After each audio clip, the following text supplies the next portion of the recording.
Joseph Abbeel's memoir offers a riveting glimpse into the life of a Flemish light horseman conscripted into Napoleon's Grand Army.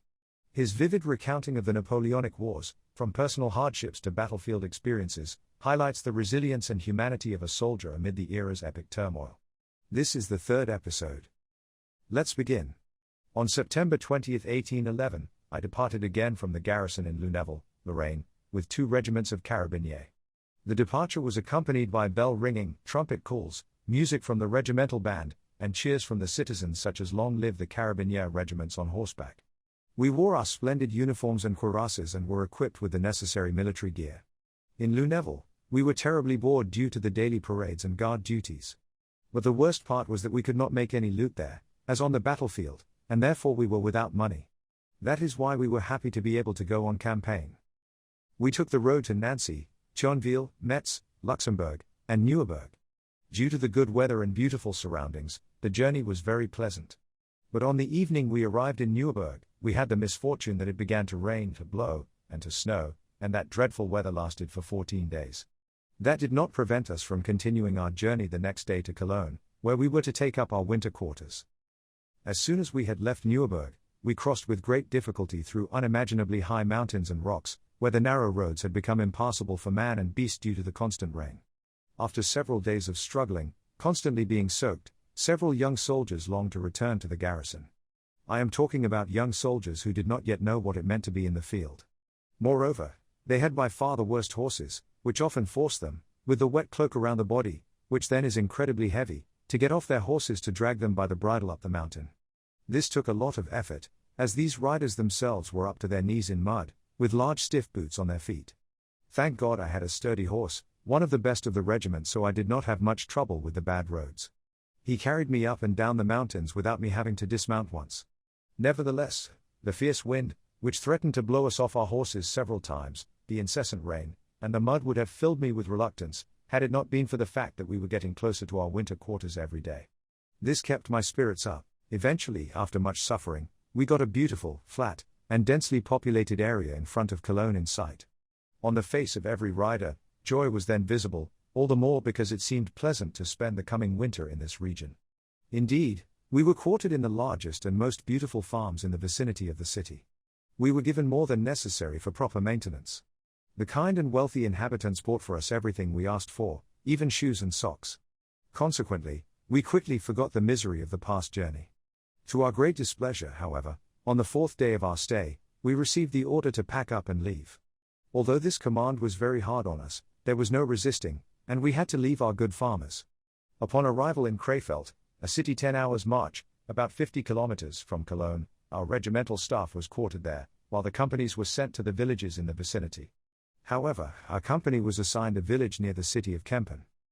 Tired from the long journey, soaked, it had started to rain again, and disheartened because we had to leave a good region, we arrived at a place where we saw nothing but heath.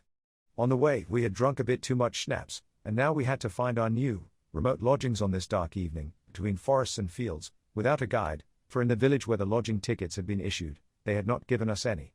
This all made us so angry that we rode from one farm to another in a stretched gallop, without pity for our horses, who were also tired. Finally, I reached the house where I was supposed to be. The noise I made caused the residents, including a daughter, the servant, and the father, to come outside and quickly open the gate. They welcomed me very politely. The father, a man around 80, greeted me trembling, with his hat in his hand. But I was, for the reasons just mentioned, worse than an unruly devil. I jumped off my horse, told them to stable the animal, and stormed into the house. The daughter followed me and showed me a beautifully decorated room, which had 2 particularly fine bedsteads. One could not find finer ones in Flanders. While she trembled like the leaves on the trees, she asked me which of the 2 I wanted to sleep in. I immediately took off my wet and muddied clothes and then went to the horse stable, although the daughter first wanted to keep me inside to have a chat. She said her father and the servant would take care of the horse. Nevertheless, this did not stop me from going to the stable, for I loved my steed too much to entrust it to the care of a farmer. In the stable, the old man was drying my horse with straw, while the servant was washing the mud off its legs. The manger was filled with good hay. They were about to give my horse oats and let it drink, but I prevented them from doing this. When I returned to the house, a richly set table was ready, but due to fatigue, I had no desire to eat or drink. The father and daughter invited me to do so and asked if their food did not taste good to me, but without saying much, I sat down on a chair, close to the fire, and ordered them to wake me if I slept longer than an hour. Fearing that I would become angry, they let me sleep until deep into the night.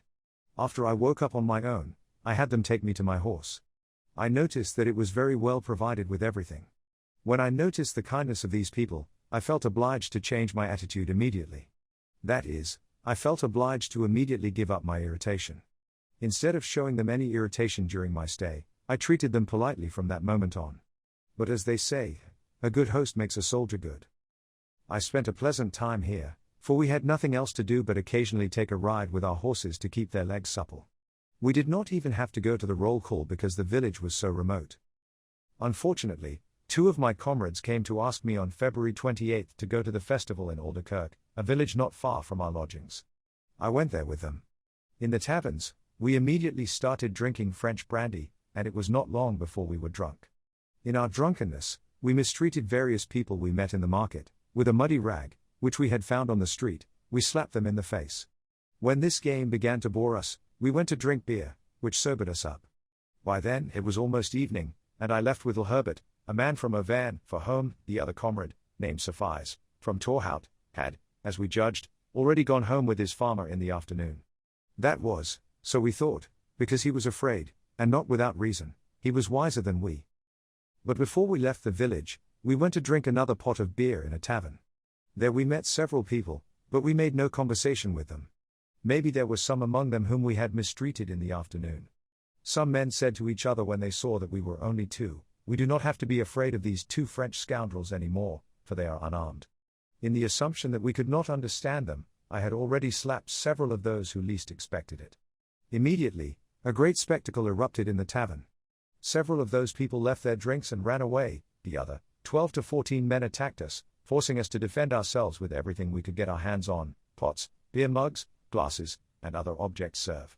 Nevertheless, we had to retreat, but by chance, I saw a table knife lying around, which I immediately took and with which I wounded several of our attackers. This made some of them scared and take flight, but enough remained to kill us. While we were still fighting, a burly and fat miller from this village happened to walk into the tavern. When he saw that we were holding our own against so many farmers, he chose our side and threw several of them to the ground, which made us happy. Meanwhile, the mayor came in. He made the farmers step back and told us that we had to keep calm. I answered him, out of excitement and against better judgment, that I did not know him and that he could not silence us. Hereupon, the mayor quickly had his sash fetched. He put it on, stood in front of me, and asked me if I knew him now. To which I again said no. At the same time, I pulled the sash off him in view of the farmers. Seeing that we were worse than lions and that nothing could be achieved with us, neither with kindness nor with malice, he ordered all the farmers to go home and invited us to drink a glass of wine or liqueur with him in the room. We accepted that and drank with the 4 of us until midnight. Then we wanted to pay for everything that had been consumed, but this good and wise mayor, whose like you will hardly find in Europe, did not want us to pay anything. Yes, he even asked us to dine with him the next day, which we promised but did not do. Thereupon, we said goodbye to our 2 helpers and walked boldly, through the forests, to our lodgings, without encountering any difficulty on the way. The next morning, as soon as I woke up, I had to get ready to go, for the first time during my stay, to the regimental staff to stand guard. On the way, everything that had happened the day before came to mind, which made me take up my post with great fright. When I was standing guard at the door of our colonel, the adjutant came to me with the order to leave my post and ride to our captain as quickly as possible, to bring him the command for our departure. He was located more than 3 miles from the city. 3 old miles equals 13.3 kilometers. Although it was already 11 o'clock when I received the order, I had to be there by 1 o'clock in the afternoon. The adjutant commanded me not to spare my horse, which he did not need to tell me twice. I left shortly before noon and arrived at 1 o'clock at the captain's, who was sitting at the table with our lieutenant and another officer. When I came in, the lieutenant began to grin, which made me understand that the fight in Alderkirk had come to his ears. But he had, as he assured me afterwards, not spoken a word about it with the captain. Meanwhile, I had handed over the march order to the captain. After he had read it, he let me drink 3 or 4 glasses of good wine. Then he told me that I had to tell the sergeant who commanded us immediately that the carabinier had to gather at his house before 6 o'clock in the morning, to continue our march from there. I rode to this non-commissioned officer and passed on the order. After that, I went on foot to my lodgings, with my horse following me, because I thought he was tired from the fast ride. But to my surprise, he turned around, threw his backside in the air, and galloped away. I got angry, but it was no use chasing the animal. Angrily, I walked to my lodgings, for I was afraid that the animal would get lost in the forests, but when I arrived home, he was eating in the stable. When I entered the house, I immediately asked my host if anyone from Alderkirk had inquired about me. He answered in the negative, but told me that he had learned from his neighbors that a large fight had broken out at the fair between farmers and soldiers. Of the first group, he said, many were injured. He had not heard the names of the perpetrators of this. The next day I left my lodgings very early in the morning. For the aforementioned reason, I had no regrets about that. Moreover, winter was almost over and the good weather for traveling was approaching. At the assembly point, we were given carbines, and then we, especially I, left the area very happily. The incident in Alderkirk was not mentioned any more, with one exception. During our journey, the aforementioned lieutenant told me that I had deserved 3 months in prison or to march on foot. But he forgave me, on the condition that I would not commit such missteps again. We took the road to the Rhine, which we crossed on March 3, 1812, singing and whistling, with 2,000 well-equipped men. Half of them spent the night in Düsseldorf and the other half in Kaiserswerth. The next day we gathered on the highway from Düsseldorf to Munster, the capital of the eponymous duchy, where we arrived after several days' journey almost unusable. But it had taken a lot of effort, because the persistent rain had made the roads, which were already swampy inland, impassable. The worst part was that our horses were stepping up to their bellies through the mud. Because logs had been laid across these swampy roads, it happened several times that the horses got their hooves stuck between them and suddenly fell over. If we managed to get out from under them with great difficulty, we looked like mud devils. Moreover, we ran the risk of breaking our legs, which happened to some, especially those who had bad horses. After our arrival in Munster, we took a rest day with the farmers in the vicinity of the city. To give the reader a modest impression of this land, I will briefly interrupt my travel story to sketch an image of it. The surroundings of Munster are a poor, sandy, and swampy area. Nevertheless, there are many pasture lands for cattle. The houses, barns, and stables are built in such a way that the animals stand on either side of the threshing floor. At the end of the threshing floor, at a slightly higher place, the farmers make their fire. Because there are no chimneys, there is thick smoke in the barn. To go to the kitchen, one must walk through the barn, but because of the dense smoke there, one can sometimes not find the kitchen door. Once in the kitchen, one sees a stove, a table, benches, and a few other items. In short, the kitchen is very poorly furnished, although it is the most important place in the house. The barns, stables, and houses, but also the residence, are blackened by the smoke, which can only escape through a doorway, a window, or a vent in the roof.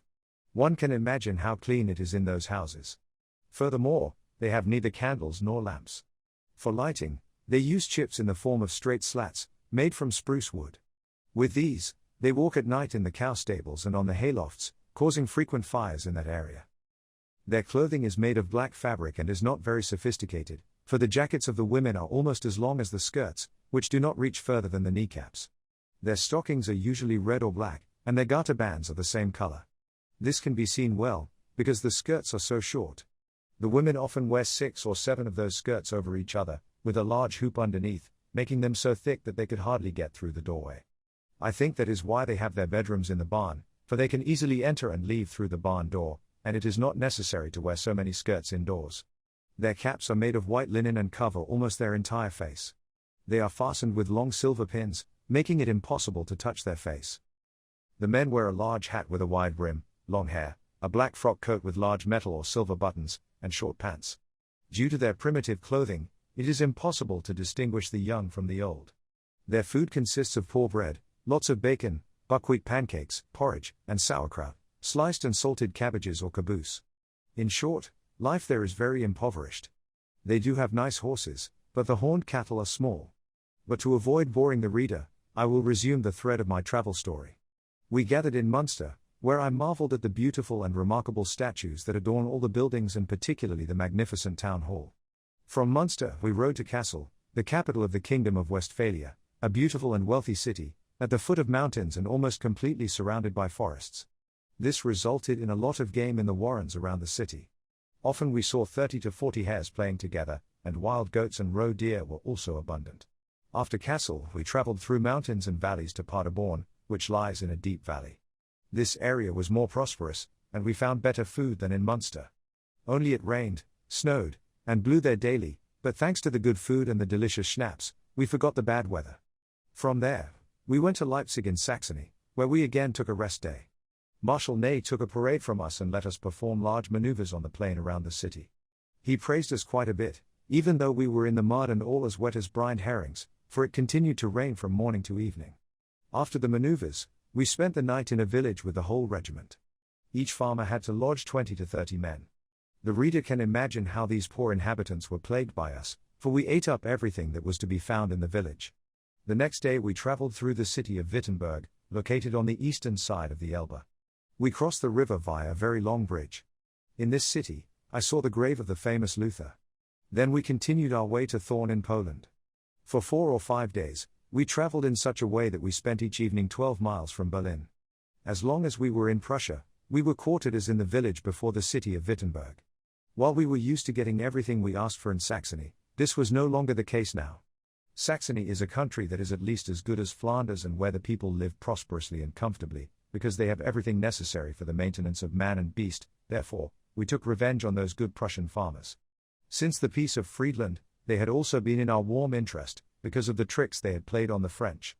Upon our arrival, we had them slaughter all the livestock we thought we needed: cows, sheep, geese, chickens, and other animals. Moreover, they had to fetch schnapps, beer and other drinks for us, often having to walk or ride 3 or 4 miles, because we were so far from the cities and there were no shops in the villages. On their return, they often also received beatings because they had brought too little. I must admit that it went too far. If they did not want to get a beating, they had to dance to the tune that we sang or whistled. But anyone who was later taken prisoner of war had to pay dearly for these offenses of the French against the farmers, either during the advance or on the return from Russia. I experienced this myself, as will be read later in this document. Upon arrival in Bromberg in Poland, we were again quartered in the villages around the city, but there it did not go as in Prussia, for there was simply nothing more to be had, neither with kindness nor with violence. And if we asked the inhabitants for something, they answered us, "Niema gospoda." Only when we wanted water did they say, "Zaro jest." We had a very hard time, for if we beat the farmers, they left their houses and fled to the forests. In several villages, therefore, only troops were present, who, to be able to survive, plundered up to 30 hours' travel in the vicinity. They plundered the villages so thoroughly that nothing remained for the villagers. Yes, everything was welcome to us, and we dragged along everything we found: cows, horses, sheep, cattle, geese, pigeons, bread, potatoes, capist, chopped cabbages or white cabbage, linen, and handkerchiefs. In short, several times we found these unfortunate Poles dead in a house. In another house, we found a father and mother among their children. All were crying and some had already died of hunger. Sometimes we came across abandoned houses on the way, as people went to seek a better life in remote areas, and women who carried their children on their backs. They left their goods and their homeland behind. The poverty in this country is indescribable with pen or mouth. And the worst part was that they could not hope to bring in a harvest, for after our departure, the fields lay fallow, without seed and grain to bear fruit after our departure. To give the curious reader a better picture of the unfortunate people in these sad regions, I will digress here about the situation of the inhabitants of Poland. Here follows a description of the country as far as I know it. This country consists mostly of forests and wilderness. Nevertheless, there are regions that would be very fertile and would yield a rich harvest if the soil were properly cultivated. But no, the Poles are too cowardly to do this. They are even too lazy to undress when they go to sleep. They own nothing that is their property, for everything they have belongs to the barons, of whom they are the slaves. They are treated by the barons like beasts, and they must do everything the barons order them to do. If their lord sees a beautiful woman, he has her fetched by one of his servants. After he has taken her, he sends her back home. If the husband does not immediately let his wife go when they come to fetch her, or if he says something about it afterwards, he can just be hanged on a tree. For this reason, several men have been hanged on the orders of Prince Dipar. If it is a girl the barons are in love with, they have her fetched just as well. After they have had their way with her, they give her in marriage to some man, who must not refuse. Her father must also agree to this, if he wants to stay out of the noose of the aforementioned prince. Indeed, the barons give their slaves land, and horses and cows to work the land, but in return for this gift, from which the family can barely survive, they are obliged to work for the baron 5 days a week with the whole family. They must use their own horses and oxen and provide their own food. If they do something wrong or do not work hard enough, they are flogged by the steward. Their houses are made of wood. The walls are woven and then coated with clay, while the roofs are covered with straw. Usually, the house is divided into 3 rooms. The first is the kitchen, where the baking oven is located. They use it for cooking and baking, but also for storing milk and other foodstuffs. In the second, they lay some straw on the floor during the summer, to sleep on it with the whole family. They have difficulty with this, although they are otherwise good Catholics. They do not decorate their houses with numerous paintings of saints, which they buy for a low price and for which they have great reverence and devotion. The household goods consist of a few pots of earthenware, in which they cook soup and other things, wooden plates and spoons, wooden benches and tables, in short, everything of little value. Their food consists of very poor bread, for the flour they use for it is mixed with bran, grit, and dishes that are cooked with lumps of leavened flour. They also always eat potatoes in the skin 135, never prepared in any other way, except when it is fair time. Then they stew the potatoes with candle fat, and they eat bacon and kapulst, cabbage, with it. They are all great lovers of potato schnapps, which they drink abundantly, for they do not know beer or other drinks in the villages. The clothing of the men consists of a fur hat, made of fox or other fur, which covers their ears and half of their face, further, a touloup or sheepskin worn with the wool on the inside, and long trousers à la Hongroise. The feet are bare or wrapped in rags. They wear a moustache that they are not allowed to shave off. The women wear a white scarf around their heads, a sheepskin instead of a jacket, and a short skirt, and their legs are wrapped like the men's.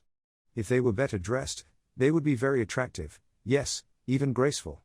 The men and women are robust but also very unattractive due to the furs they wear 136, which are not free of lice and fleas. I think that there are more of those critters in Poland and Russia than in the rest of the world. Because of the cowardice of the population, this should not surprise us. The horses and other livestock are very small, but the horses are very good, for they can run all day without rest. Almost every inhabitant has 2 horses, 3 cows, 10 sheep, 5 pigs, and several geese and chickens. Even though they are all equally rich, they still suffer a lot of poverty. But we made them all even poorer, for in a short time we robbed them of everything they had, as I have already described above. Now something else, strange and ridiculous. When we stayed with them, we had to relieve ourselves, which had to be done behind the house or the barn, take a stick or another weapon with us to ward off the unruly pigs. Driven by hunger and lured by the smell, the animals came running to swallow what fell from the warm oven. In their haste, the starved animals sometimes pushed us forward or bit us in the rear. The way the Poles welcome someone goes as follows: they immediately throw themselves on the ground and kiss the feet and knees of the person who comes into their house. Then they get up and kiss his hands. We did not initially know this custom and thought they did this to grab us by the legs and make us fall.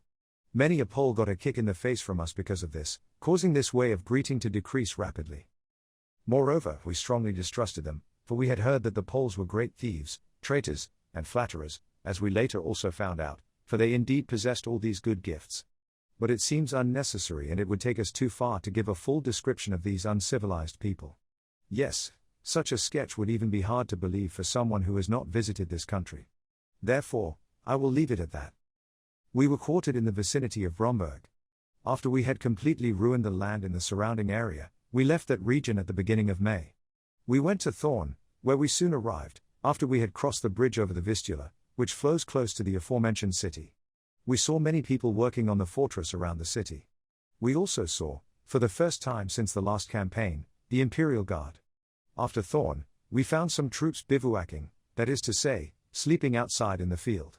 When we saw this, we all shouted, "Goodbye, good days." For we knew this region very well, which is so sandy that our horses stepped up to their bellies in the sand. And we also knew that we should not hope for an improvement in the situation, since it was the 3rd time we had come to this region. Also, we knew that everything had already been devastated during the previous war. At the first village, we found that the soldiers had completely plundered this village. Yes, they had even taken the straw from the roofs of the houses to feed their horses. Nevertheless, we stayed there that night, even though there was nothing more to be found, neither for us nor for the horses. The conscripts were fed up and wished they had stayed in the barracks, for this could not go on like this. But they did not yet know what suffering is. After a bad preparation, we finally arrived at the Njman, the river that separates Poland from Russian Poland. Before we crossed this river, Murat took a parade from us. Murat, the King of Naples, was there with his corps. After the parade, we descended the high hills towards the bridge that had been built over the river, 3 hours' walk from Kaunas. Because of the rain, We had great difficulty descending, for the slopes were as steep as the roof of a house. Therefore, we were forced to hold our horses by the bridle, to let them slide down on their hindquarters to the foot of the hills. Several soldiers fell down at once, some breaking their arms and others their legs.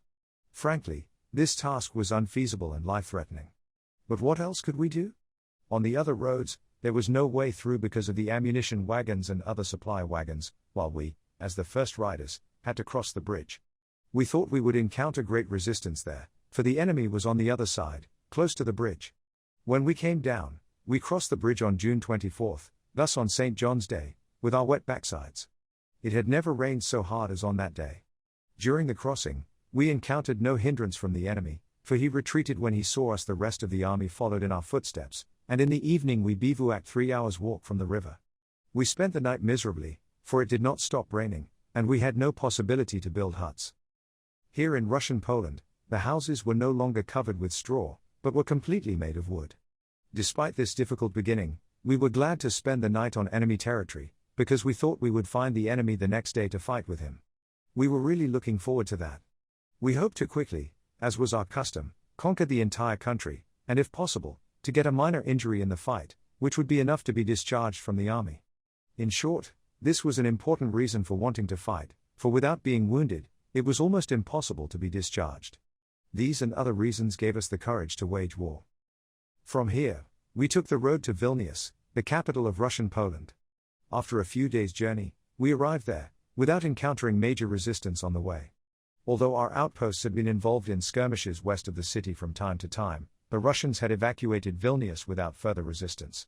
They did this so hastily that their rearguard was forced to burn the bridges behind them, to prevent us from crossing the river Dvina. In haste, the Russians had set fire to several warehouses in the suburb, where more than 40,000 sacks of oats and grain were stored.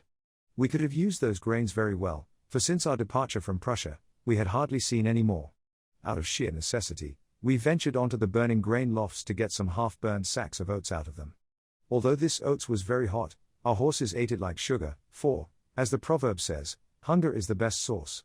The half sack I had left, I put on my horse, because I preferred to see the animal succumb under the load of provisions rather than perish from hunger. But no, I did not need to be afraid of that. It was a dyke of a horse, and therefore I loaded it with everything I thought I could use to survive. I even threw away shirts and shoes to fill my cloak bag with the good tobacco I had found in a warehouse.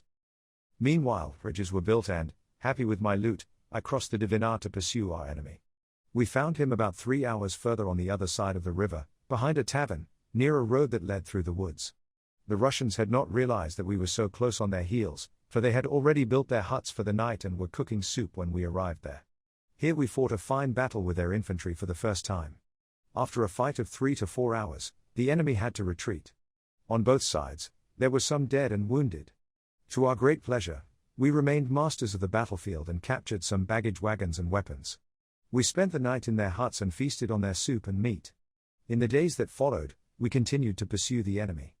Daily there were fights and bloodshed, and every evening we drove them out of their tents. Without resting on the way, we covered great distances until we had driven them away again. This allowed us often to find everything ready for us and our horses. But this pleasant game did not last. They grew tired of building huts for us and changed tactics. From now on, they built their huts only after we had already driven them away in the evening. We soon noticed this. When we left our bivouac, we found their bivouac, surrounded by tents. Often we drove them away 2 to 3 times in one night. Finally, we reached the highway to Vitebsk, the most beautiful, and only, one I have seen in Russia. There, the whole, or the largest part, of the Russian army was strategically positioned. Upon our arrival, there was shooting by both camps, causing many brave soldiers to die that day. The earth lay covered with dead and wounded 3 hours around. Yet the enemy had to leave the battlefield by evening, with a great loss of cannons, transport wagons, rifles, and ammunition. Due to their better position, the loss of men on the Russian side was less than on ours. The next day, we advanced to Vitebsk, which lay no more than 3 hours further, but where we expected even greater resistance. This concludes the third part of the story. Thank you very much for listening. Please subscribe for more episodes.